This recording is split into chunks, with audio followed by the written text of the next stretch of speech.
Sir, I'm up here. I'm not on the floor. Up more. Look at me. Today, we're in Judge Fleischer's court. 6 months ago, this defendant stood before Judge Fleischer after his second DWI and made a surprising revelation. He owns a business that helps healthcare companies find drug and alcohol addicts. Now, he's back in court again, this time facing his third bond violation. This 20-plus minute hearing takes a deep dive into the defendant's alcohol monitoring violations, with his defense attorney questioning the SCRAM device liaison from pretrial services. But the questioning falls flat, clunky, scattered, and frustratingly full of ums and uhs. This 20-plus minute hearing takes a deep dive into the defendant's alcohol monitoring violations, with his defense attorney questioning the SCRAM device liaison from pretrial services.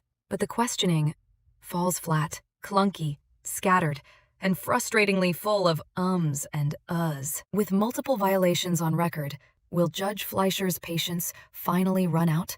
Watch as this lengthy hearing unfolds, revealing key details about the defendant's bond conditions, legal arguments, and the judge's final decision. You're charged with driving while intoxicated. You're facing up to 6 months in jail and or a $2,000 fine. We're going to do probable cause. You have the right to remain silent. Anything you say can or will be used against you. On July 4th at 3:49 a.m., officers observed a vehicle in a moving lane of traffic sitting idle with damage to the front passenger tire. The defendant was sitting in the driver's seat, slumped over in asleep. Officers woke the defendant and he exited the vehicle. He had red, bloodshot eyes, slurred speech, and unsteady balance. Standard field sobriety test was conducted, and a 6 of 6 on the HGN, 4 of 8 on the walk and turn, and 0 of 4 on the one-leg stand. The defendant refused a breath sample, and blood warrant was obtained, and a blood sample was taken. Are you on something now, Mr. Kabir? No, Your Honor. I'm not. How old are you, sir? 26. What do you do for a living? I'm the owner of a healthcare consulting firm. Are we able to go send someone now, Tracy? No. Mr. Kabir, if you have a drug or alcohol problem, you better address it. Because if you don't, and I see it becomes an issue, I'm going to address it for you.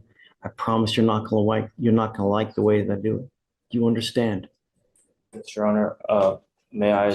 Don't. The only thing I want to impart to you that the drugs and alcohol stop now.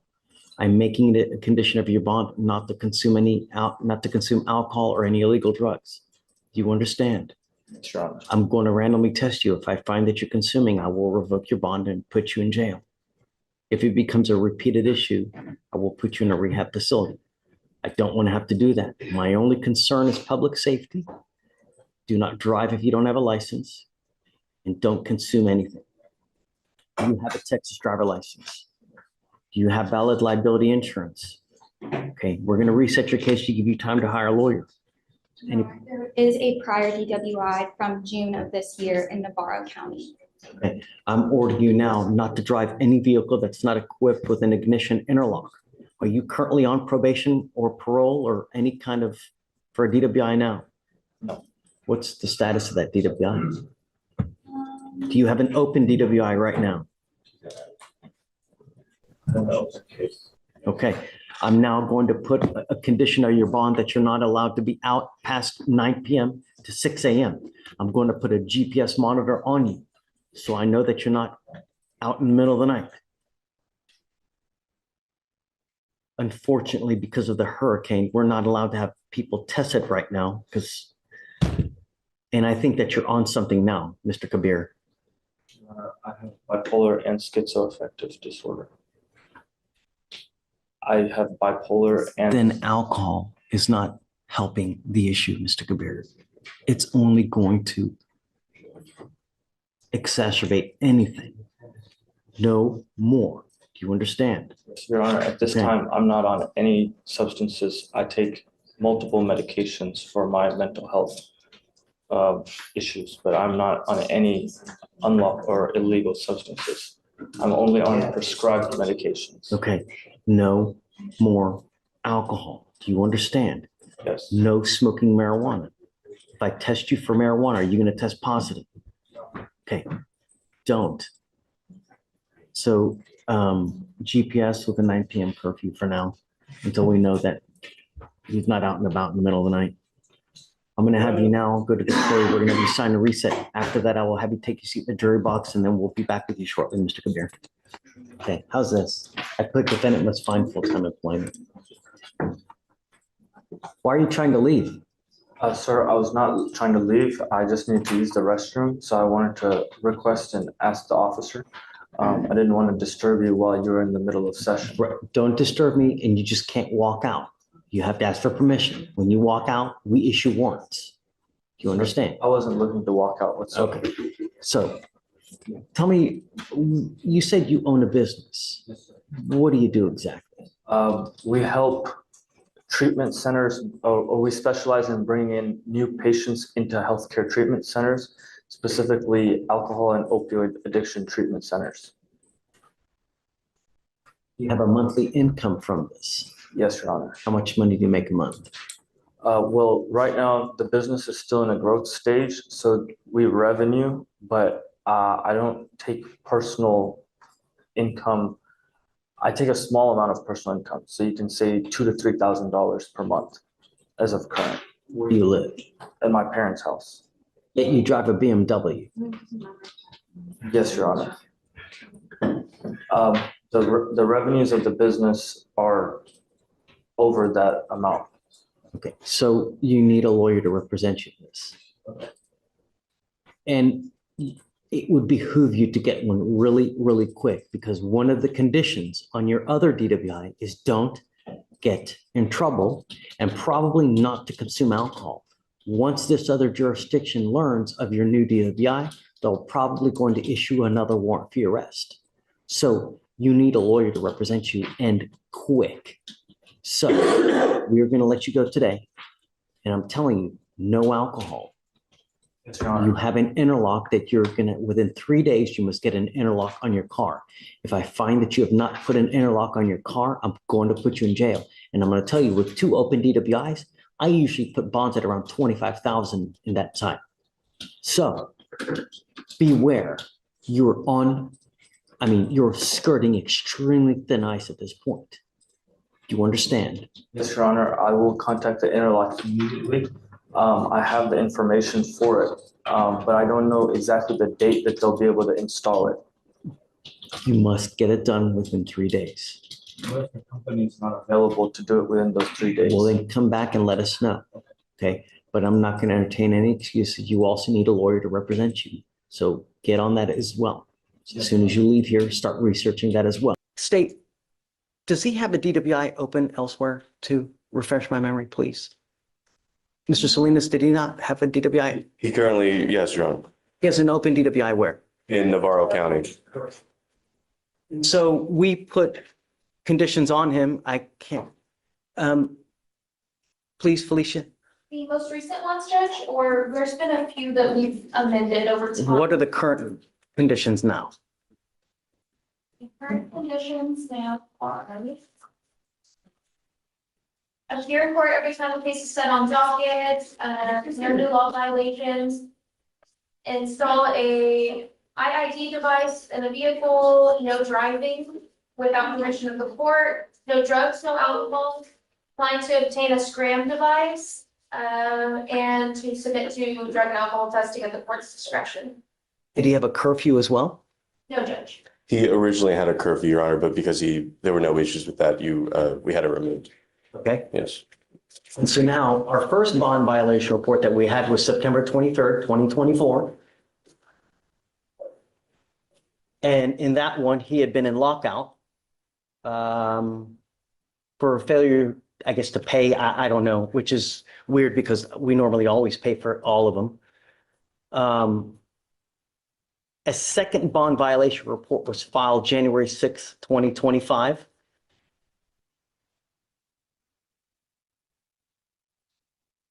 Where I guess he was in lockout again because due to no recalibration of the device. And we now, February 4th, 2025, have a third bond violation. And in this violation, the defendant was ordered to obtain a scram device and to refrain from alcohol consumption and not tampering with the device. The defendant's scram device has reported one consumption event that occurred on January 16th of 2025 at 11:55 p.m. it was also confirmed by a Scram analyst as well. Correct? Yes, Judge. Okay, so Yes, Your Honor. So, Yes. yes, so to begin with the first amended order for pretrial, so if the state wants a copy, I have a copy to show them, but sure. So, Your Honor, just going to the very first order, as Your Honor just noted, usually agency fees are waived for that. However, the box on that for saying that the fees were waived, I believe were not checked on that. Further, Your Honor, the main purpose here for your determination of giving someone bond in the first place is to establish that they come back to court. So are they a flight risk? And then also, are they a danger to the community?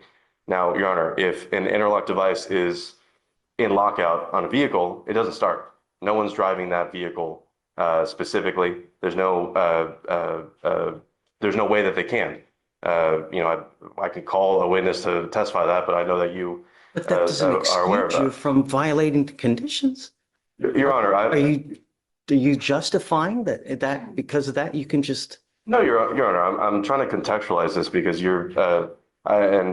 we've been here two prior settings before. I know you've concerned greatly about the number that it's at number 3 now. I'm trying to establish that the first and second, there was no indication of alcohol consumption or drug use during that time. It wasn't working.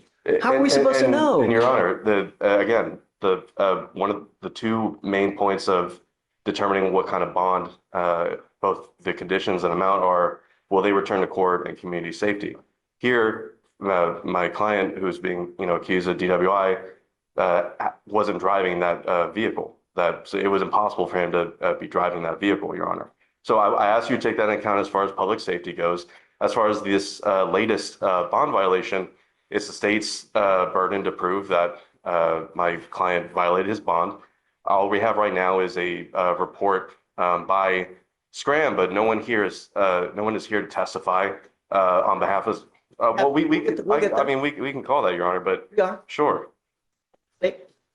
Judge, I spoke with the defense counsel today and he said that he was not requesting to have anybody come here to testify to the Scram device. We have Fleischer that can be called up as a witness to testify as to what happened with and whether he tested positive or not, whether he's consuming alcohol. It's also the state's burden to prove that he did that. So that's, yeah. Please.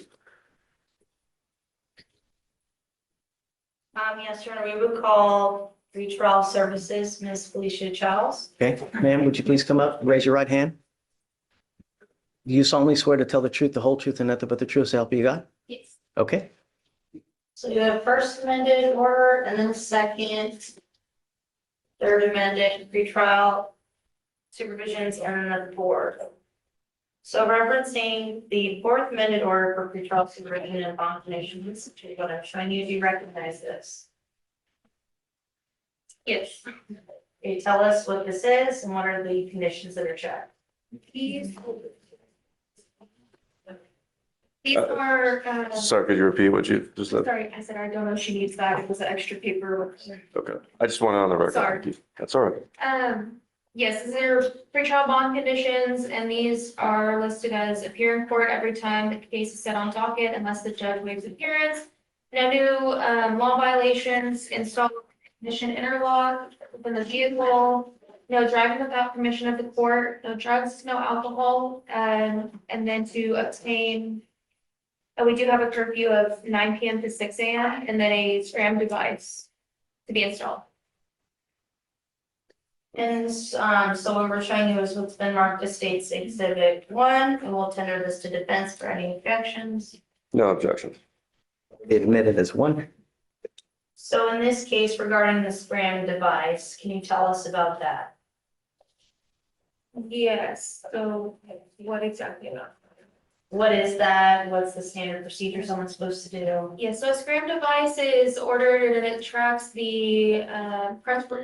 Objection, Your Honor. The foundation, I believe the state is trying to ask her to testify as far as her, are you trying to establish her as like an expert on Scram? And then I was not trying to establish her as an expert, just from her experience, what the scrum device is basically for, which she can testify to as a trial. I'd ask that the court consider that as, that testimony as a layperson, not as for the purposes of establishing expertise. So I want to know whether there is a violation for alcohol consumption. So, what day do we have any kind of hot blows? What's the amount? Do you have anything of that nature? Yes, so the report should have been provided to the bond violation email as well of the graph. And I'm showing her now what's marked as states. For the exact amounts and everything, I would need to look at the report that was provided in the email. Okay, please. Have the graphs been printed, state, or she's just referring? Yeah, just so we can all agree on what she's referring to.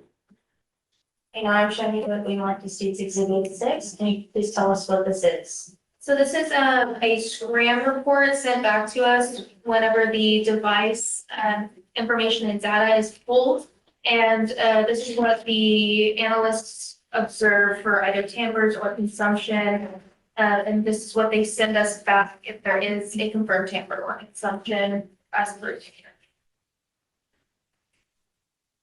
Okay, so this really not really depicts a scram for anybody that says it is. Yes. This is the hard pivot of the hearing. The judge stops being advisory and becomes protective of the public. Repeated violations change everything. Bond isn't about punishment anymore, it's about risk management. When a judge says, "You scare me," that's judicial language for you've run out of chances. At what point do courts stop offering help and start drawing hard lines? We will tender defense for any objections and note that this has been, is it correct to say this has been emailed to defense prior to this date? Yes. Defense received it, no objection, Your Honor. Okay, it'll be admitted. Okay, so can you tell us about the specific dates in this report again that was given to defense prior to today of the basic dates that the scram was not completed properly? Yes, so the device seems to be fully functioning. And on January 17th, Friday, January 17th, the scram device picked up a peak TAC of 0.078%. And then established a zero baseline once again for the dissipation rates of the alcohol at 9:05 a.m. on January 17th. Say it again. 9:05 a.m. January 17th, 0% TAC was reestablished for the dissipation of alcohol. Okay, and for those dates, the ones that match on what I'm showing you as State's Exhibit 2, the bond violation report, can you please, do you recognize this? Yes. Can you please read the details of the violations here? It says the defendant was ordered to obtain a scram device and to refrain from alcohol consumption and not tampering with the device. The defendant's scram device has reported one consumption event. The confirmed alcohol consumption occurred on January 16, 2025 at 11:55 p.m. This information was received on 1/17/2025 and confirmed by a scram analyst. Thank you. We pass the witness. Okay. All right.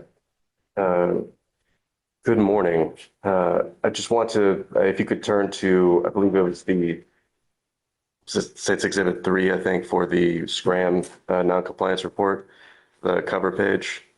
Do you see that? Yeah, what she has right there. Oh, is it 6? Okay. Would you stay, since you're close, would you give that to her? Thank you. So just looking at the cover page there, can you read who the agent is on this report?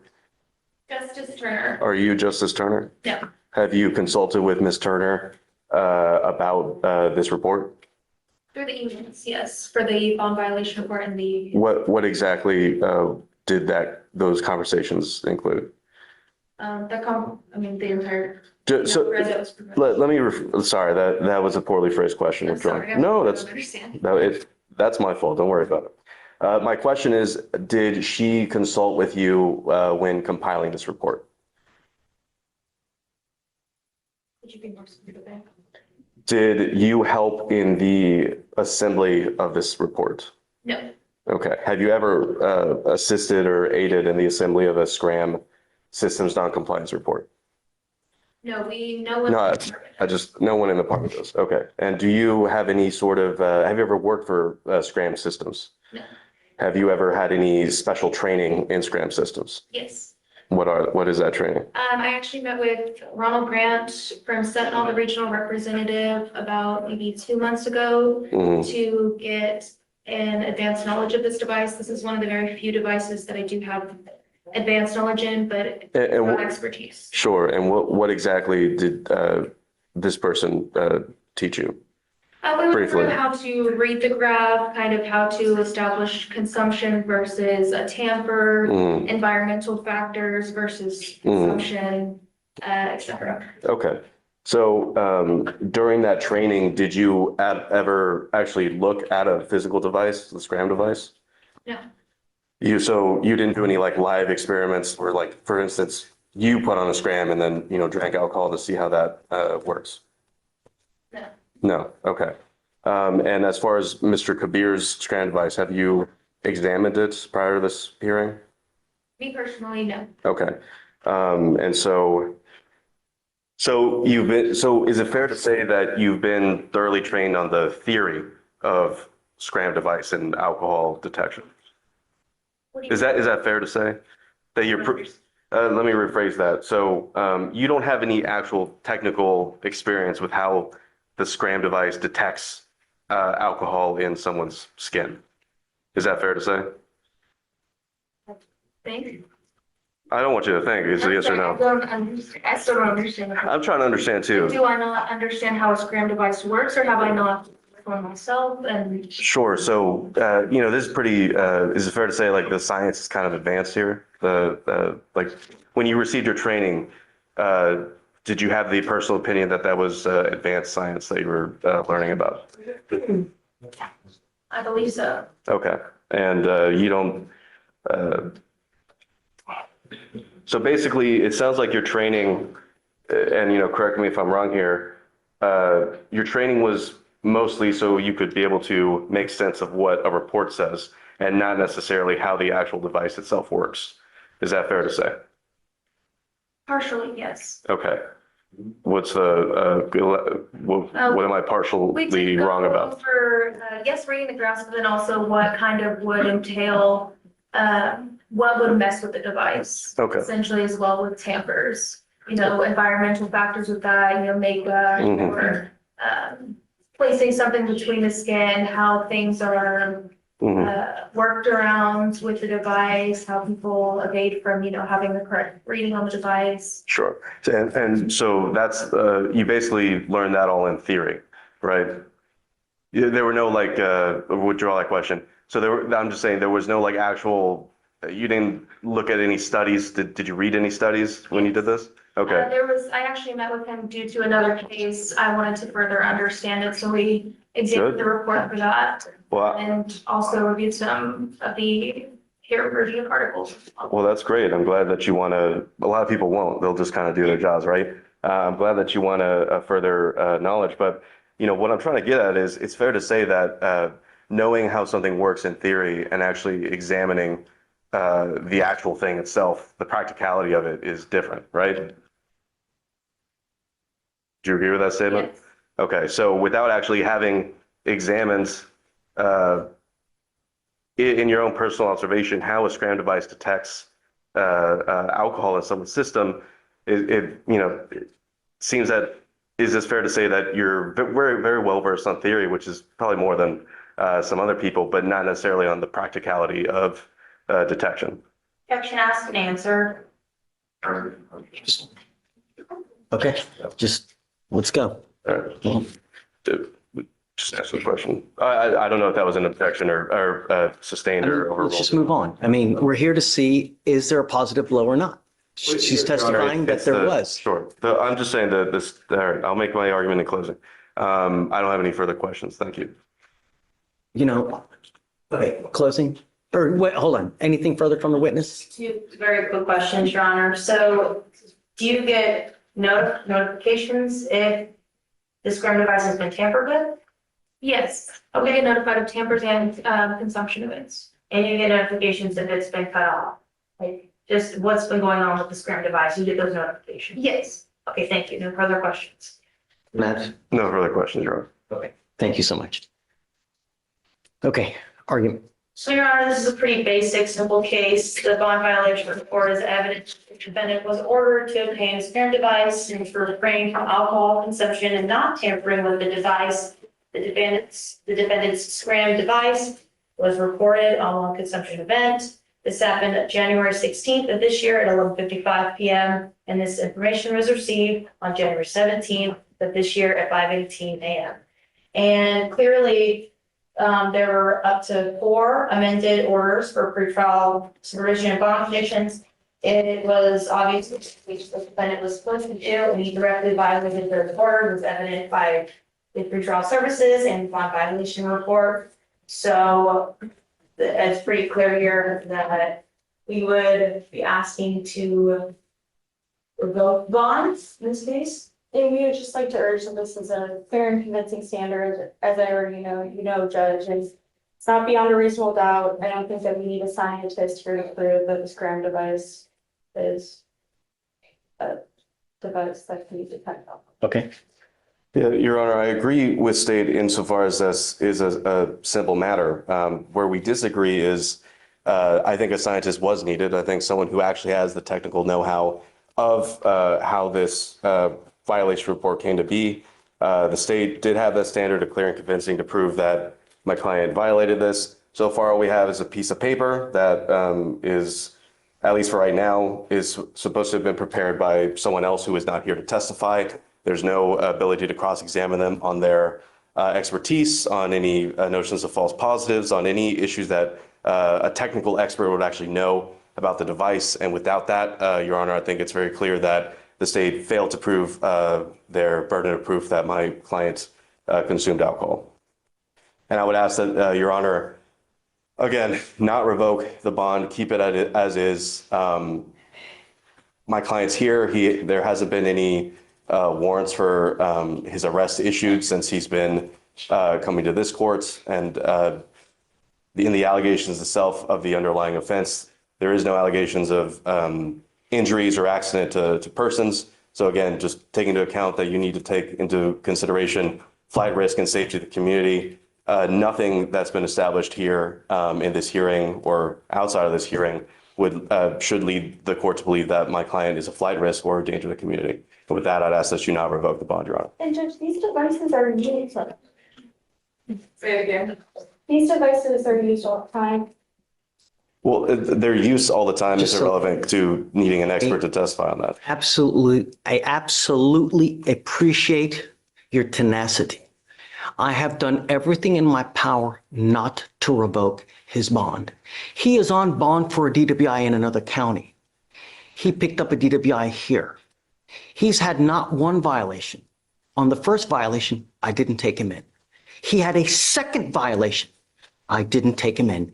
Now he has a third violation. It would be unreasonable for me not to. I told you that there was no tolerance in this case. You yet refuse to comply with bond conditions. I find by clear and convincing evidence that you refuse to comply with bond conditions, and I have bent over backwards not to put you into custody. But now we have a positive blow.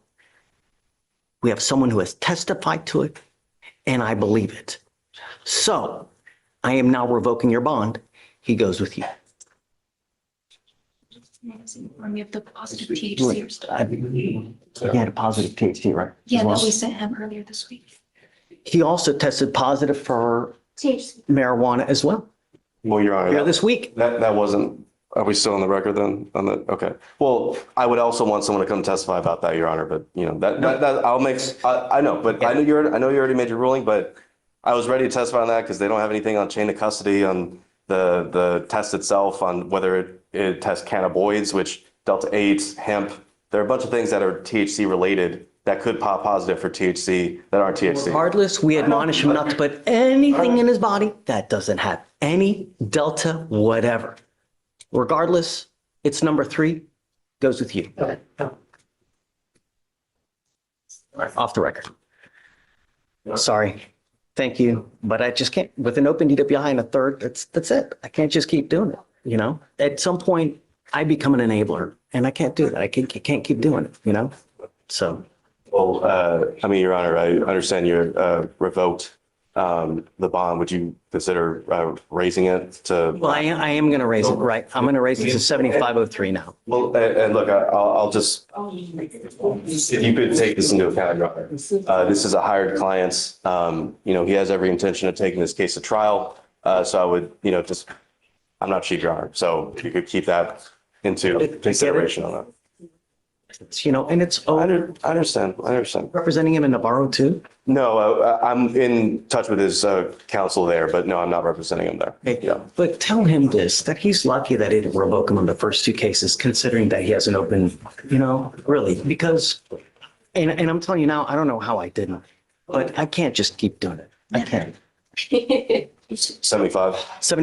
This moment is huge. The judge is referencing federal and Fifth Circuit rulings suggesting under 21 carry laws may be unconstitutional.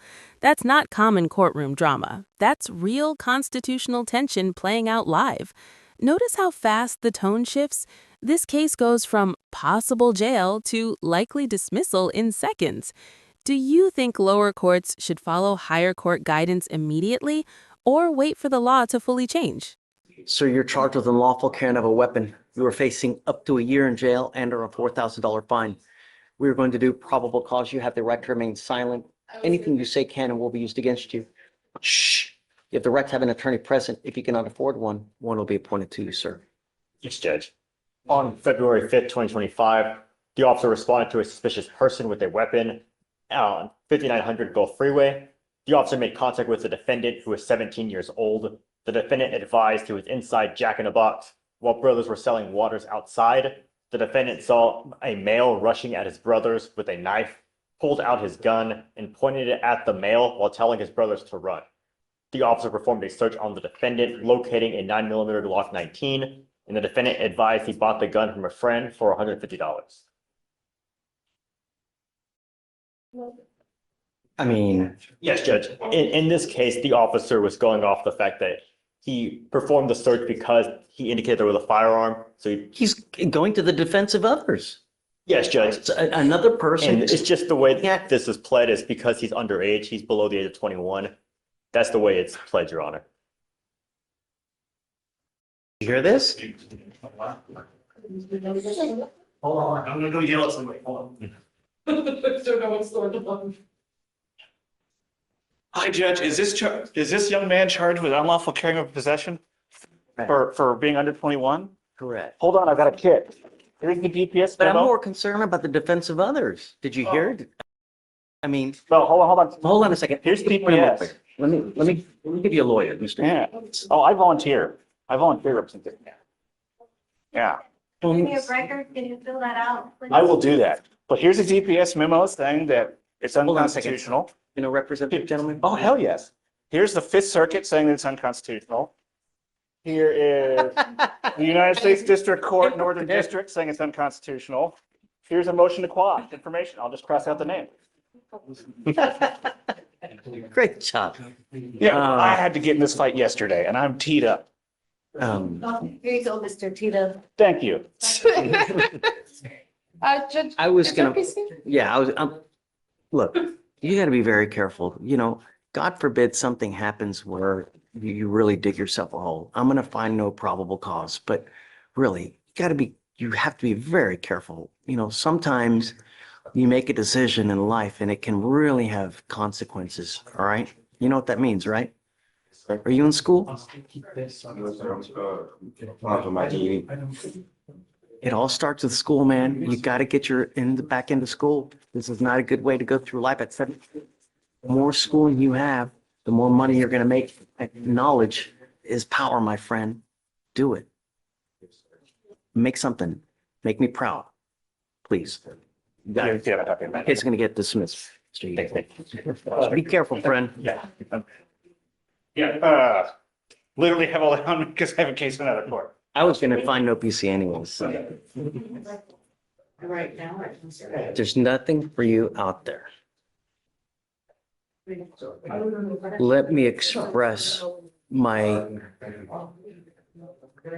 extreme disappointment that you've now picked up a fourth case.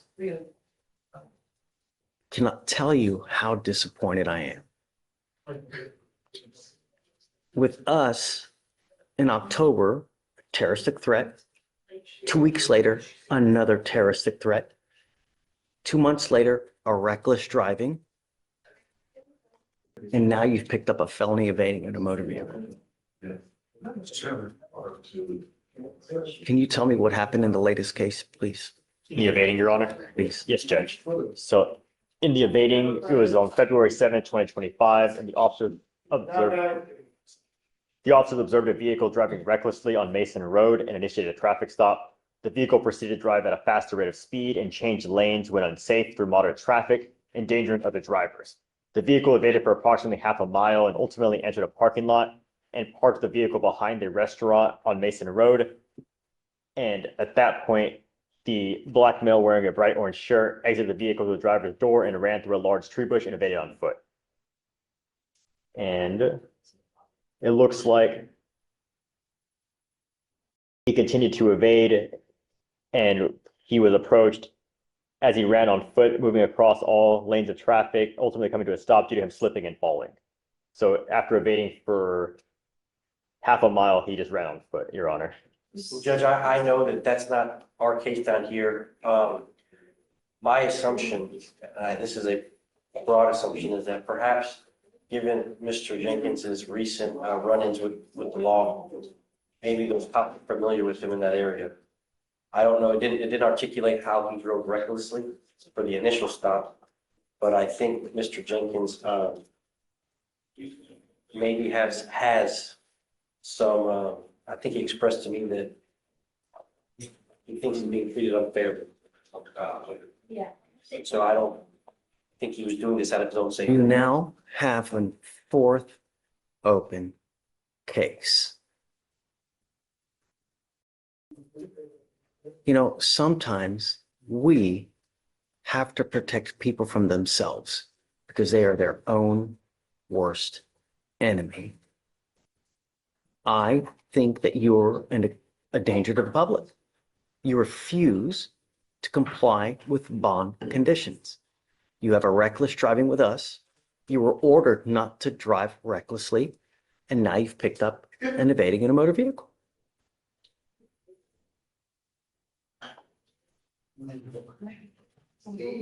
I don't know what to tell you, but Mr. Jenkins, I'm now going to revoke your bond on all the cases, and I'm going to set them high because you are a danger to my public.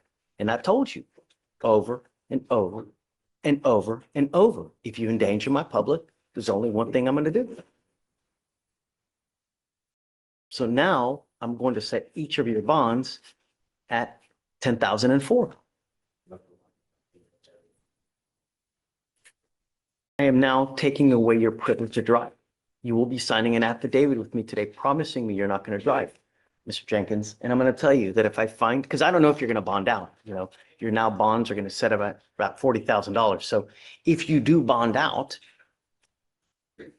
you're going to be signing an affidavit with me today promising me you're not going to drive. If I find that you drive, and I'm also going to put a weapon on here, if I find that you're in possession of a weapon, I can have a contempt hearing. You can be facing an additional 6 months in jail and a $500 fine every time you drive. Do you understand? Yes, sir. I'm also going to order you to have a curfew of 7 p.m. to 7 a.m. We have resources here. We have all kinds of things to give to people: cell phones, tablets, places to live, food to eat. All you have to do is ask, and we can give you things. But now you've repeatedly shown me that you're going to do whatever you want to do to hell with any conditions that a judge puts on you. That's what you have effectively told me by picking up a fourth case and a felony case at that. So what you tell me now goes in one ear, goes out the other ear. I just can't. The unfortunate part is that these felony cases take a very long time to resolve. And I guess we'll track it. It looks like the felony is set for March 20th. If you want the next day, I'm happy to do it. Well, Whatever you would like to do. See what the chances are, I don't want to put them in custody. If there's some resolutions that we can work on. I think one of them was against the brother, the other one was waiting on some surveillance that may have come in already. Okay, So, well, take your time, whatever you want. But as it stands now, you're too dangerous for me, Mr. Jenkins. You scare me. So, all right, we'll have you come up short to us and we'll talk to you soon. Mr. Ely. I have Daniel Portillo. He is here and he may need bond conditions. Wow, he made a surety bond on all those cases. Come up, Mr. Portillo. I'm ready to set these for trial. It's 250 days. He's got 5 open cases and they're very serious. What conditions, do you know what the felony court? I have it pulled up. Okay, Felicia, this is Mr. Portillo. Yes, Judge, let me pull them up. What felony conditions do we have, please? Bless you. Can't go within 200 feet of the 7015 Foray Road, no contact with Jose Cantu and Teresa Portillo Cantu. Drug and alcohol testing, travel restricted, the remaining Harris County and contiguous counties, no firearms. No. Do you have a leg monitor on right now? No, sir. I'm putting one on you now and I'm giving you a curfew. I don't want you out in the middle of the night. I don't want you to have any weapons and I'm gonna have you sign an affidavit with me today, promising me you're not gonna have any weapons. You have with us a disorderly conduct, a discharging a firearm. You have 2 felony assaults, a burglary of habitation, and now you picked up a failure to ID as a fugitive from justice. Your cases are 250 days old and it's now time to set these for trial. Do you have an offer on these cases? Oh, look, Your Honor. So There's not. there's not, Your Honor. Counsel, what I need you to put one on today. It's 250 days. Counsel, what Yes, bond Judge. conditions were you referring to? I don't see any bond conditions. that have been placed for her.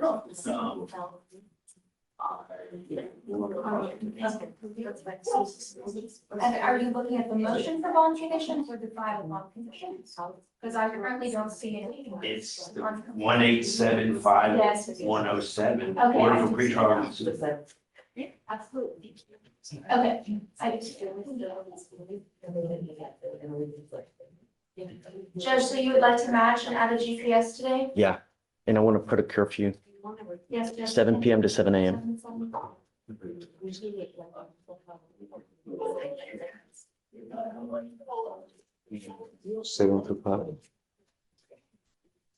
Your Honor, he is working in construction from 7 to 5, so I'm ready to put these babies to bed. I'm not dealing, I mean, it's just way too much drama for me. Mr. Portillo, we have way too many, so I'd like you to put an offer today.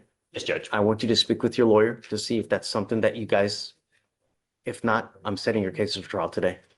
Do you understand? Take a seat for me, sir. Judge, would you like to remain in Harris County as well?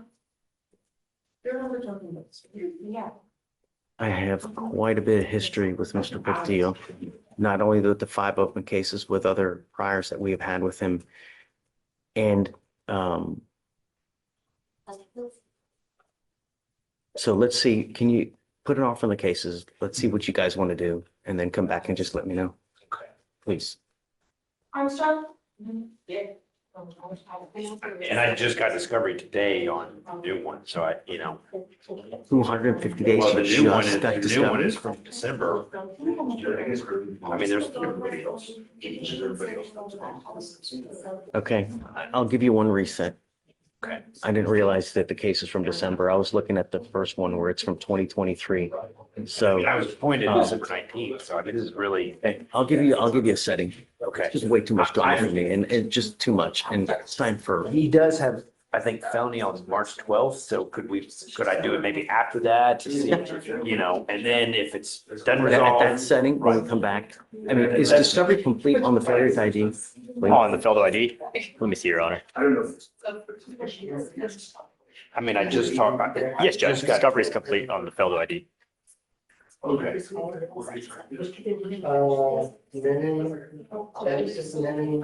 looks like there's just 2 videos that need to be shared to you, and we can share those right now. I mean, are these it?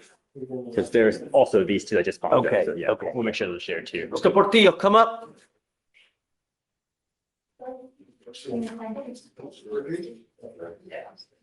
This is an affidavit that you're going to swear to me today that you're not going to have any possession of any weapons whatsoever for any reasons. If I find that you have a weapon, I can have a contempt hearing, and every time it's punishable by up to 6 months of jail and a $500 fine. Do you understand? I will do everything in my power to protect my county at all costs. Do you understand? I'm giving you 30 days. It is your responsibility between now and then to meet with Mr. Elek. When you come back, you must either accept the plea bargain agreement or your case will immediately be set for trial. You understand? Come on. Okay, you got it. I have Mr. Jose Borrego here. We are, he has an assault family member. Shh. Is this Mr. Borrego? Yes, correct. And we're asking the court to change or lift the protective order. This is an alleged incident that happened in August of last year. Since then, he and the complaining witness have been co-parenting. She is here right now. It has been very difficult to co-parent because of this protective order in place that they're trying to abide by. He's having to get hotel rooms so that he can have a place to stay. It's difficult with work. Also, she needs help with the child, and this protective order just has been difficult. If there's a protective order and they're not supposed to be together and they're here together, that's not a good. They did not come together. So I don't know anything about your cases. We're going to do probable cause. You have the right to remain silent. All I know is that you're charged with assault of a family member. You're facing up to a year in jail and or a $4,000 fine. We will do probable cause. You have the right to remain silent. Anything you say can and will be used against you. You have the right to have an attorney present. If you cannot afford one will be appointed to you, sir. Yes, Judge. The complainant and the defendant are dating, and on August 23rd, 2024, the officer was dispatched to a family assault, and the complainant stated a verbal altercation began while she was in the car. The complainant exited the vehicle with her child, ran towards the home, and the defendant ran after her. The defendant took the baby and put the baby in the car. The defendant then grabbed the complainant's phone and smashed it to the ground. The complainant stated they got back in the car, and the defendant stated he was trying to drive into a box truck to kill them. The complainant grabbed the wheel to stop the defendant, and he bit her left forearm. The defendant began punching her in the face with a closed fist approximately 2 to 3 times. The defendant then stopped at the gas station, dropped the complainant and the child off, and left. The officer observed the complainant had visible injuries to her left forearm consistent with a bite mark, scratches to her face, and bruising on the left portion of her upper right arm. Guys, I guess, do you want to go do the rip? Your Honor, we could reach out to our DVD prosecutor and see if he's here. Yes, Judge, it's also. That was- Yes, Judge. So we would need to reach out to the DVD prosecutor to allow him to perform the rip. Okay, let's do this. The first thing, I want to know what she says, you know, Okay, on her wishes. of course, I don't Judge. know what her feelings are. I spoke with her, Judge, and she is in the position she does not want to go forward with the charges. She wants Mr. Borrego to be in her child's life. Because of this protective order, it's been extremely difficult to co-parent. I spoke with her. I will let the prosecutor speak with her alone. Is that his biological child? Correct, yes. Okay. Mr. Borrego, take a seat for me in the jury box while we get everything done. And then let me wait for the DVD to get here and then we'll get the rip done and then we'll talk. Okay, thank you, Judge. You got the rip? Yes. Thanks. So, I understand that there's some issues in terms of child custody and all that. So what I'm willing to do is agree to no threatening or harassing, but keep the residency restriction because they don't live together. And I don't see a reason to allow him to be back at that residence. He's currently going to hotels and motels so that he can abide by this protective order. It's been a financial strain on him. he's working, hours have been a little short, so it's just becoming increasingly difficult for him to continue to stay out of the residence, away from his child. So I'm asking that the resident. My concern is the protection of the Understood. complaining witness, you know, No, Judge, and and I will say, I understand that, but given his prior assaultive history, the fact that there's an OR that, you know, allegedly involves another assault after this date, I can't agree to a I don't, what residence. are you talking about? He has 2 TDC trips for ag assaults. Okay, you're saying there's an assault after this assault? So I have a note that there was some sort of assault involving the same complainant from October. I'm working on getting the offense report to verify You know what about that I'm is. not aware of that, Judge. So I. Come up, Mr. Borrego. Come up. I'm not gonna allow a contact if there's a prior assault that you're alleging as well now.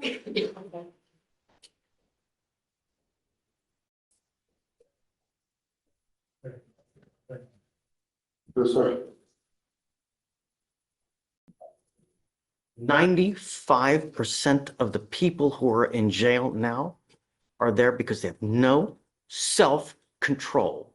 They get upset, they wig out, and they do whatever the hell they want to do without thinking, if I do this, what's going to happen? If I say this, what's going to happen?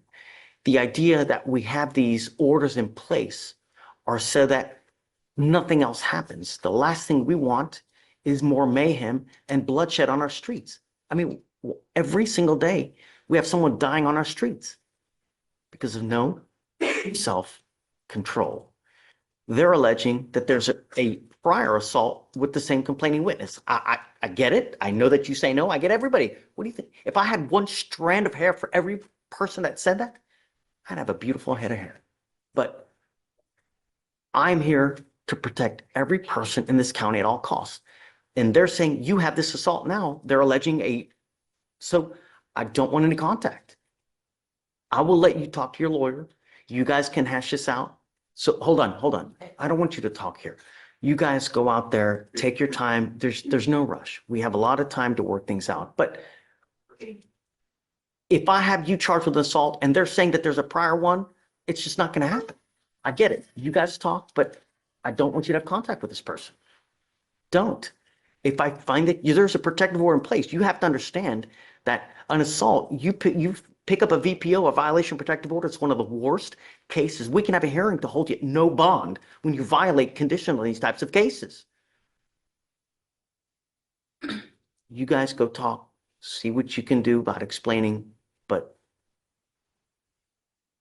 all right, please. So Judge, as of right now, the state wants to do, we're doing no contact. We're going to leave the protective order as is. Okay. I mean, it's Okay. Thank you, Judge. all right. Okay. This isn't absolute, but what I have to know is that you're trying to better yourself. You know, my main concern is that I want you to be a productive person. This is where things get legally interesting. The charge isn't really about intent, it's about age. Even though this teenager says he pulled the gun to protect his brothers, Texas law doesn't care about motive if you're under 21 and carrying. The court now has to balance self-defense of others versus strict firearm statutes. Ask yourself, should protecting family outweigh an age-based weapons law? I want you to work. I want you to work full time because if that's your baby, baby needs food, man. Baby needs clothes. They still eat. The baby needs stuff, you know. My other main concern is that you're alcohol and drug free. And if you can show me that you're productive, that you're working full time, and that there are no issues, we can always revisit it. It's never absolute. But I want to know, look, I don't want to hurt you anymore, you know, but I want you to be the best person you can be. And when you're in that space, that's when you go back, because that's when you're the most helpful. Now, when you're all stressed out and all the shice is here, I don't want something further to happen. That's it. Okay. So look, it's not absolute. Show me that you're a good person. Show me that you're working, you're alcohol, drug free. Come back and we'll talk. All right. Okay. Thanks. Morning, Mr. Hunt. You're charged, can you spit the gum out? You're smacking it like a, Yes, sir. you were charged with assault of a family member. You were facing up to a year in jail and or a $4,000 fine. We are going to do probable cause. You have the right to remain silent. Anything you say can or will be used against you, sir. You have the right to have an attorney present. If you cannot afford one, one will be appointed to you, sir. Yes, Judge. The complainant is the defendant's mother. On January 3rd, 2024, the officer was dispatched to a family violence call and met with the complainant, who stated that she was discussing a prior incident with the defendant when he became irate and punched the complainant 3 times, causing pain. The officer then spoke with him. She hit me first. Just trying to, Mr. Hunt, we're just trying to figure out what's going on. That's it. And Judge, the officers then spoke with a witness who observed the incident and physically restrained the defendant. So you have an agreement to do the PTI program, right? All he has to do is just go get evaluated. Am I right? Yes, sir. Mr. Hunt, you've been given a great offer now where all you have to do is get evaluated. If you do that, they're going to dismiss your case.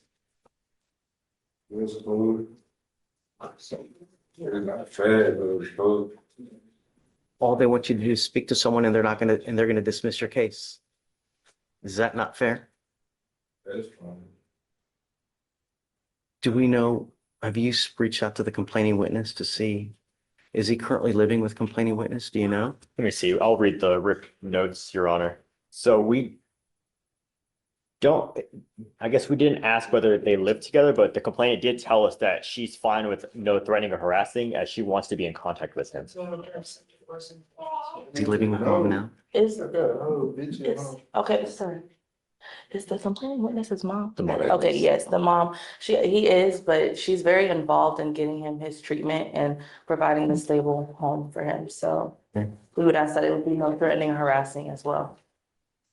Mr. Hunt, the only thing I'm going to ask you is please do not have any threatening or harassing contact with your mother.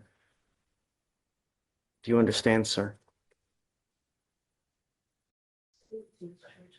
Yes, Your Honor, respectfully, we would request that we wait till our DVD prosecutor gets here just to see what his opinions are on what the bond condition could be, and we can email him immediately to get him in here. Has he done the RIP? He did the RIP, but we don't know if he has any concerns based on his conversation with her, based on because we don't know what his impressions were. And Judge, if he doesn't have any contact with his mom, he would have nowhere to go. So No, I'm saying if there's any further things that he'd like to. Girl, I want to, this people don't understand. That's why they worried about me and I got mental health issues, supposedly. And I don't be hearing shit people talk to me, so. Yes, ma'am. we could talk. Mr. Hunt, we want to help you. That's all we want to do. No one's here to try to hurt you at all. All we want to do is make sure that nothing happens where you're going to end up going back to jail. That's all we want. So just don't have any weapons, no threatening, harassing with mom, and that's it. So we're going to have you just take a seat real quick. We'll have you sign the conditions and then you guys are good to go. Okay. So I'm not going to reset it yet just to see if they have anything else that they would like to add for now. Okay. And then we'll. And then Judge, I'm also here on Miss Armstrong. I'm Jeffrey Bill's associate. And she's given me permission to get a reset on her, so I just wanted to see if there's anything else to do. Can you file those conditions on Hunt? There are pretrial conditions for those exact ones that you ordered already in place, if you would like to keep those. Hunt? Yes. The no threatening, no harassing, magistrate. and no weapons? Yeah, we'll just keep it then. Okay, that's what I was letting Alex know. They have those in place. Okay, so we can just get a Yeah, reset. he didn't need to sign anything. Okay, sounds good. And sorry about Miss Armstrong. She already appeared. I'm her attorney's associate and she gave me permission to just come and collect her. Oh, She- yeah, She okay. stopped by, so if I could just get her reset. Okay, perfect. Absolutely. Can she come to okay, come on. Thank you, Judge. I don't know if she signed, have you signed conditions with Armstrong? After the reset. Okay. Okay, Thank you. thanks. Oh, is it a waiver? Yeah, that's it. Okay. Good morning, Melissa Black. How's jail? The thing is that this is going to continue to happen until you resolve those cases out of state. You have an open case in Tennessee, right? Georgia. I know Georgia, but you also got one in Tennessee, isn't that Kansas. Kansas. Both of those cases will haunt you until the day you die unless you go back and handle those cases. However, it may be all of just hiring a lawyer and reaching out to the courts in Kansas because it's a suspended license case. But it's always going to trail you until you go take care of it. Your lawyer's asking me to set you a bond, and I'm going to, but I have to make it sufficiently high that you realize that we mean business, that you have to go back to Georgia to take care of that case. Do you understand? You also need to understand that I don't play games. If I set you a bond, I'm only going to give you one. I'm not going to do this again. So if you bond out and you fail to go back to Georgia, I will issue a nationwide warrant for your arrest. I'm going to set the bond at 0.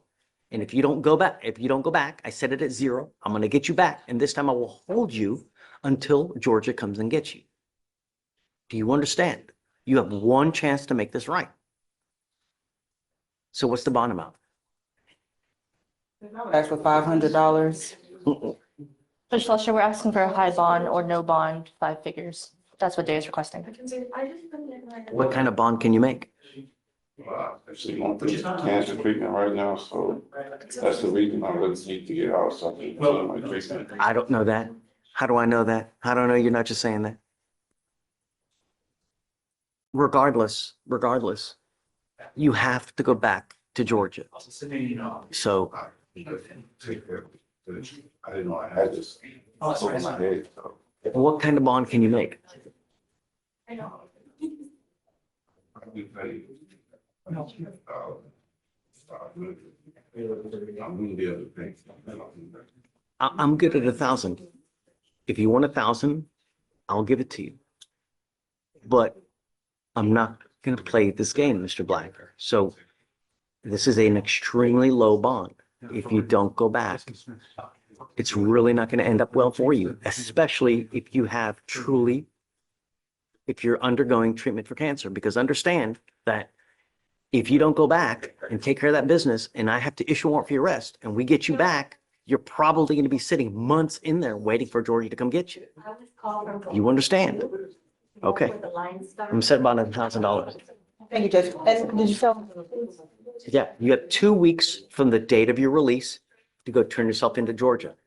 Don't go on a plane because they're going to arrest you. You got to find another way to get up to Georgia, and you have to go turn yourself in. Do you understand? If you don't do that within the 2 weeks, I will issue a warrant for your arrest. Council, before we set.